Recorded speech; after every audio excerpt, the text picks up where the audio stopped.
Salut YouTube, j'espère que tu vas bien. Bienvenue dans ce troisième épisode de la Minute de l'Entraîneur. Si tu ne me connais pas, je m'appelle Maxime Walt, je suis le cofondateur de OnTrack. Je suis préparateur physique et entraîneur de demi-fond, spécialisé dans les disciplines du 800 au 10 000 mètres. Aujourd'hui, on continue la suite des épisodes qu'on avait commencé avec le premier épisode de la Minute de l'Entraîneur, soit la dégradation du corps dans les épreuves de demi-fond. On avait parlé du 800 mètres, aujourd'hui on va parler du 1500 mètres. Qu'est-ce qui change du 800 mètres au 1500 mètres? Déjà, c'est le double de la distance, donc c'est à peu près le double de temps d'effort. Ce qui fait que l'impact sur l'entraînement et l'impact sur le corps, c'est que c'est une épreuve qui est beaucoup plus endurante que le 800 mètres. On avait vu, le 800 mètres, c'est beaucoup de vitesse, c'est beaucoup de résistance et beaucoup de force. Alors que le 1500 mètres, c'est une épreuve qui est quand même majoritairement endurante. Le record du monde chez les hommes c'est 3,26,00, le record du monde chez les femmes c'est 3,50, donc des efforts autour des 4 minutes, 3 minutes 30 à 4 minutes. Donc la demande énergétique elle est différente. Ça veut dire que dans l'entraînement, il va falloir beaucoup plus axer sur le volume d'entraînement, donc que ce soit sur les footings et sur les séances spécifiques. Les séances spécifiques vont être plus longues, les footings vont être plus longs, le volume hebdomadaire va être plus long. C'est donc aussi la première répercussion, c'est que le travail de vitesse, en tout cas pour des adultes, va être un petit peu moindre sur le 1500 mètres que sur le 800 mètres.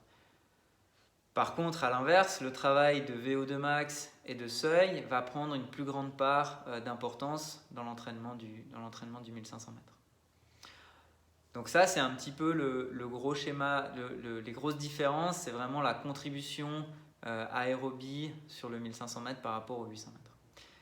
Le deuxième élément qui est hyper intéressant, on avait vu dans la première minute de l'entraîneur les schémas de course sur 800 mètres où finalement, je rappelle, chez les hommes, on a une course qui va de plus en plus lentement et chez les femmes, on va avoir une course en U, donc avec un premier 200 très vite, un 400 mètres un peu en dessous et un 200 à nouveau rapide. Sur 1500 mètres, comme sur toutes les autres épreuves de demi-fond, en fait, à compter du 1500 mètres, on va avoir un début de course assez rapide.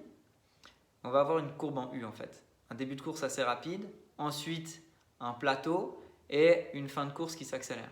En fait, c'est le 800 mètres vraiment l'exception aux courses de demi-fond. C'est vraiment le 800 mètres qui a une courbe dégressive chez les hommes et toutes les autres disciplines ont des courbes en U.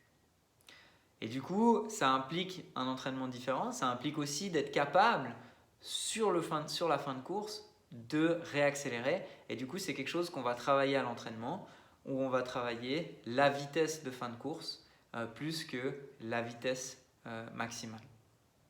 Ça reste néanmoins une épreuve assez courte, 3 minutes.